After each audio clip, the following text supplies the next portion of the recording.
I'm speaking out for him because this is the only thing that I can do. Now at 6, a local mother is speaking only to ABC Big 2 News just 1 week after her son's death. She has a warning now for other parents. 15-year-old Connor Stowe overdosed last weekend in Odessa after taking a laced pill. ABC Big 2's Rob Tuke joins us live now from Sherwood Park in Odessa. And Rob, that's where friends and family are having a balloon release in honor of Connor tonight. Well, Carson, that's right. Any minute now, the friends and family of Connor Stowe are going to release blue and white balloons to show their love for him. Earlier today, I sat down with Connor's mom, who says, while she could not save her own child, she's speaking out now in hopes that this can save someone else's. And he wasn't answering. And so I called his brother, and his brother was like, Mom, he's probably just sleeping. Elisa Hancock is recalling Saturday, November 6th. She was working that day. Her son Connor was at home. He was alone. As the day went on, all contact with Connor stopped.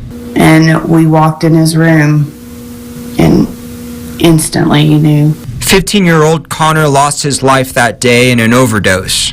His mother says it was a pill that killed him, like these pills here. The Odessa Police Department shared this photo with the public of a recent batch of oxycodone just 1 day after Connor's overdose. These pills were recovered by police and are fake. They potentially have other dangerous drugs mixed in with them. OPD says the same weekend Connor died, 3 other teenagers overdosed on opioids in the city. Their condition isn't known. There's so many things that I would tell him. First, I would tell him how much I love him.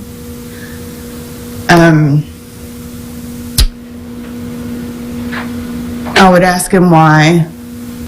I would ask him what he was thinking. He knew better. We talked about it. Elisa recalls that it wasn't too long ago Connor had a close call when Connor's friend nearly died from an overdose after snorting a pill. So how did the potent painkillers come into Connor's life? I do think it's a mixture of the group of friends he was hanging out with. I actually got on YouTube, on the TV, and listened to the music he was listening to that glorifies the pills. But Connor was a quiet teenager, a freshman at Odessa High. He was active too, spending hours in the gym. His mother says he was about 6 feet tall and just loved playing football. He was close to his big brother, and Connor had a steady relationship with his girlfriend of 2 years. He was not a bad kid. He made a bad choice that took his life.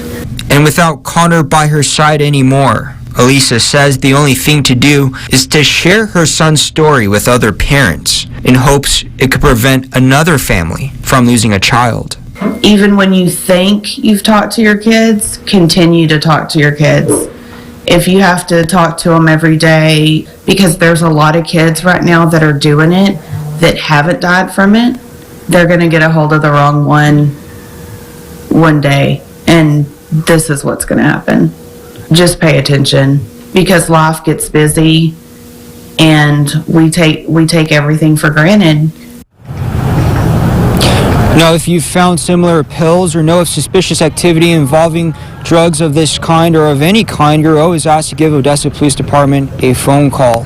Now, we are sharing a GoFundMe on yourbasin.com to support Connor's family in this difficult time. Reporting live in Odessa, Rob Tuke, ABC Big 2 News.